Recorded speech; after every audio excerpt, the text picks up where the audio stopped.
There are more officials controlling the game of basketball than the 3 referees you see on the court. The NBA has been accused of manipulating the outcome of key NBA games for profit, and it all started with one man. Tim Donaghy. Tim Donaghy. Tim Donaghy. Tim Donaghy. Tim Donaghy. Tim Donaghy was a very well-known NBA referee from 1994 to 2007. In the summer of 2007, after the NBA Finals, Tim Donaghy would receive a phone call out on the golf course that would forever change his life and the credibility of the NBA. It wasn't until I was at the golf course and Tommy called me and said the FBI had been at his house 3 times. I get the call from Tommy and I just totally panic.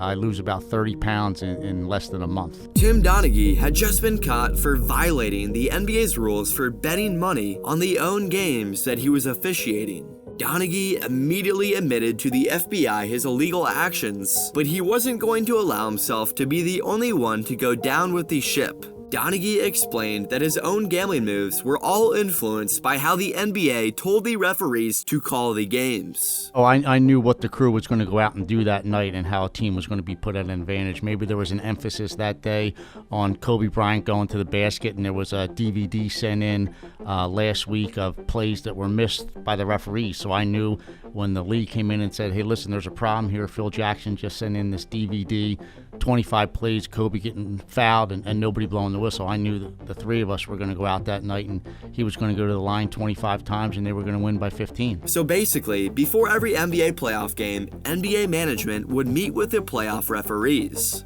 The NBA would explain to the referees that they need to call more fouls in particular situations, normally favoring a specific player or team. In many cases, this was to advance the playoff series to Game 7s, which would result in more money for the NBA, but we'll get into a specific example of this later in the video. The referees, knowing this insider information, would then place bets on whichever team they would believe to have the advantage going into the game, based on what the NBA told the referees to call in the pre-game meeting. This is obviously very illegal, but the bets weren't just being placed by the referees in these meetings. A man named James Batista was Tim Donaghy's friend and was the one who coordinated the original betting operation. Batista reportedly paid Donaghy $2,000 per game if his picks were right and would tell Donaghy, quote, "You want to get paid?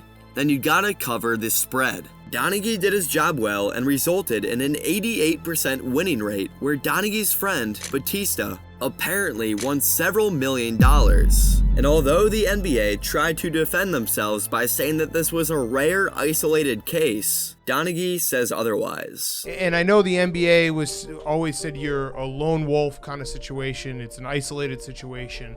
But it sounds like the way you're describing it is every night the refs are talking about how they're going to officiate the game, and every night it could be different, and every night there could be some personal vendettas. Do you think that that's true? 100%. And in fact, I don't know if you guys know the name Michael Francisi. He was a famous captain in the Colombo crime family who's now out of jail and become a preacher, has left organized crime. He's on the record as saying that 3 NBA referees in the 1990s were on his personal payroll, and none of them were named Tim Donaghy. So I wasn't the only one passing along information.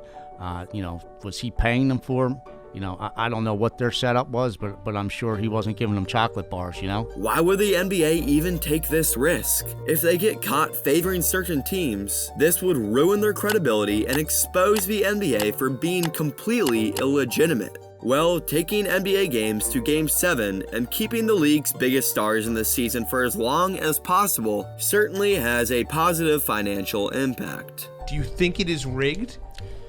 Definitely manipulated. When you talk about Dick Bavetta in 2002, I don't know if you remember the famous Lakers-Sacramento Game 6, right? Yep.